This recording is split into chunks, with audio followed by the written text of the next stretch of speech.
Isang mapagpalang araw po sa atin lahat. Ngayon po ay Agosto 10, Lunes. Kapistahan ni San Lorenzo, Diakono at Martir. Ang unang pagbasa po natin ngayon ay ang sa pangalawang sulat ng mga Korinto, 9:6 hanggang 10. Ang ebanghelyo po natin ngayon ay hango sa sulat ni San Juan, 12:24 hanggang 26.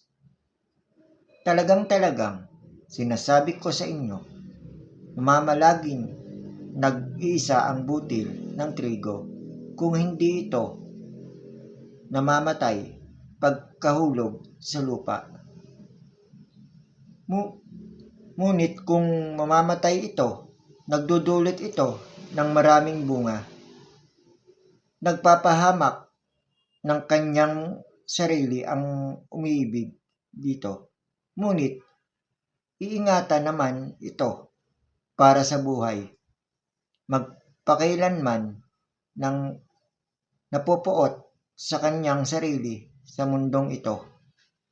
Patuloy akong sundan ng naglilingkod sa akin, at kung nasaan ako, mayroon din ang aking lingkod.